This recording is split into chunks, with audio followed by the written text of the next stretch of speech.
You know, I used to live down here many years ago. This is Billy Boy on the What's Up Show. And I just wanted to make this short little video to show where I've been at. I used to live down here on Olympic, down here, where they call Skid Row. Uh, when I was going through my divorce, when I lost my family and my kids in the divorce in Kansas and moved out here to California. And I tried living with my parents, and I couldn't live with them because my dad had so many rules and stuff. I was an officer, and he was a buck sergeant. He only served for like uh 4 years, 3 or 4 years. He was a Marine drill sergeant down at Camp Pendleton, and I was a medical officer. I was a captain, and but the divorce caused all kind of bad stuff.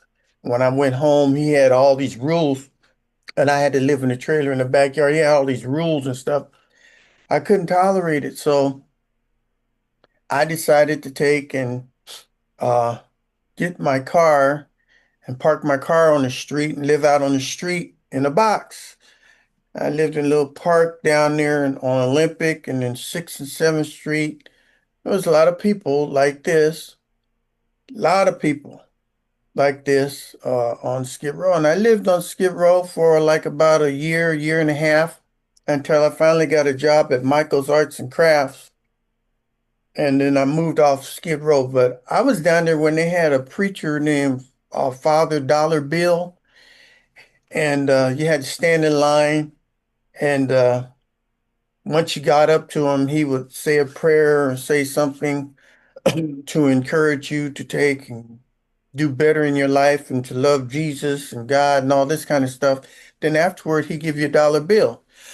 Then you take that dollar bill and go across the street and go get yourself some food over there at the mission. They had a mission downtown too.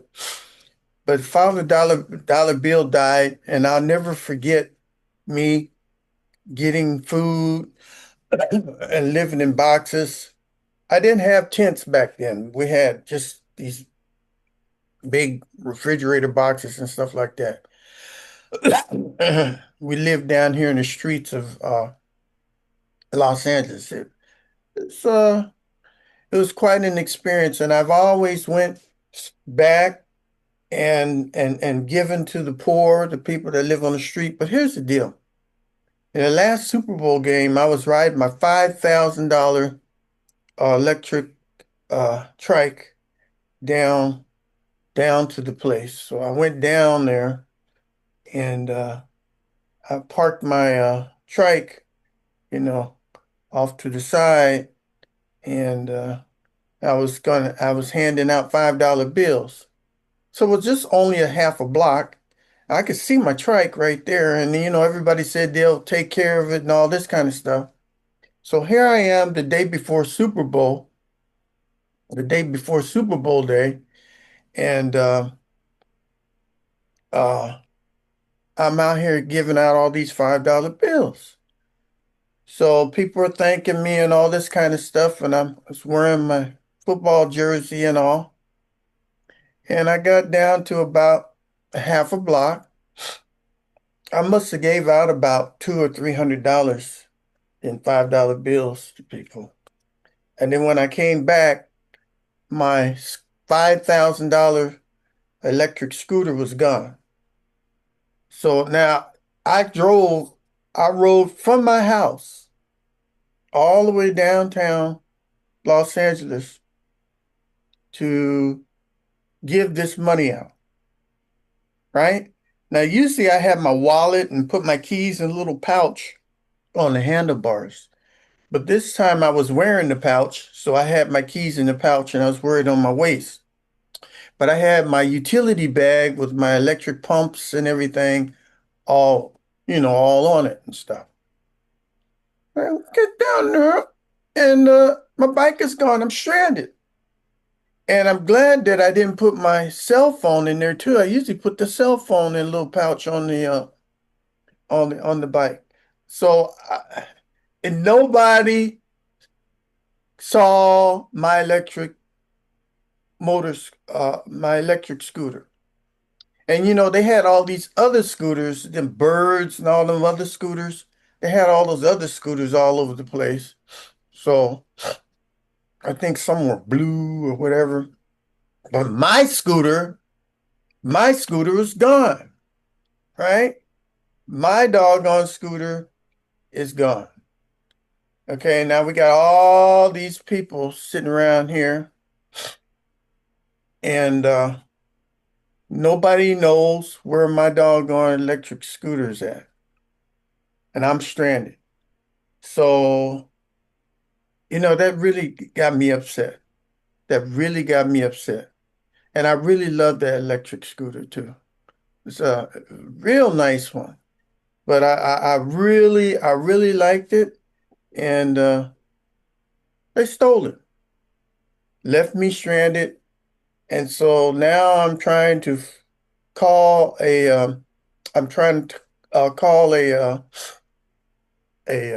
taxi cab, and I had to wait 2 hours, and I had to use the restroom, so I had to go in the bushes to use the toilet and stuff, and I made a police report, and it was a lot of paperwork to do the police report. They never found the electric scooter.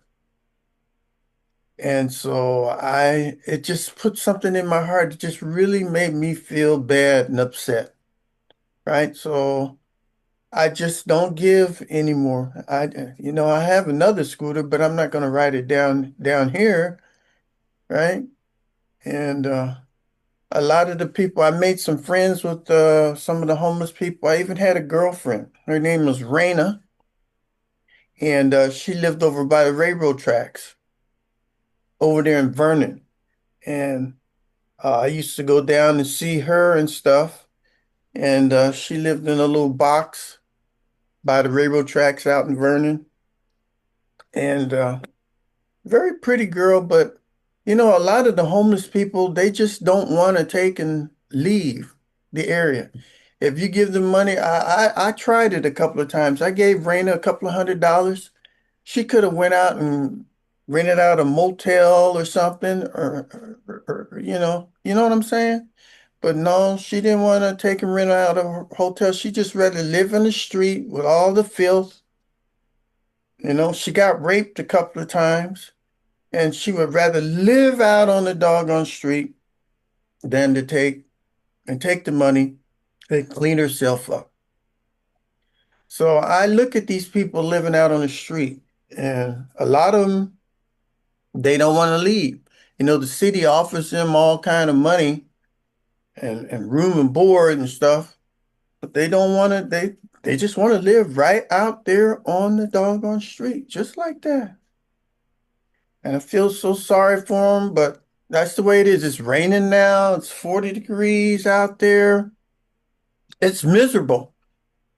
And I'm so glad that I got a little house, but I just want to let you know that I used to live situations just like what you see on the screen, right? I was there. And a lot of you people out here are just one paycheck away from being out there.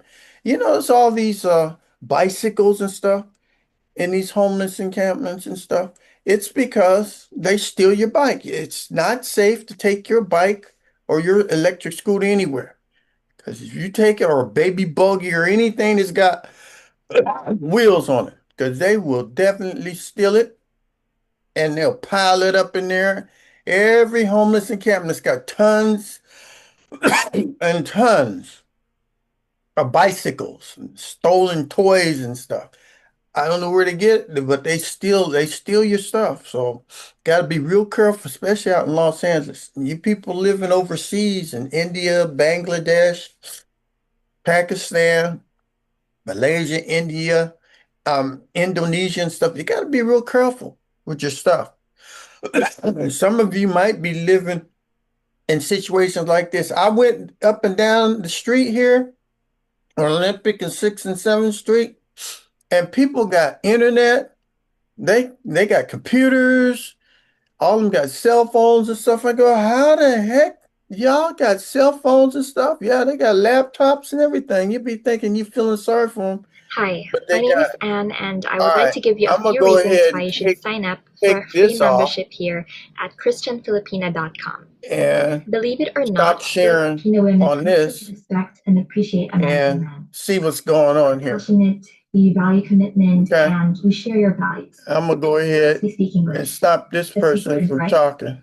At Christian Filipina, But that's the way it is. So I just did this little video just to show you what's going on and let you know how I'm dealing with this. So take care. I hope you learned something from this video. And what's up? Don't forget to subscribe, comment, and fill out my surveys at the end of the show. What's up? What's up? All right.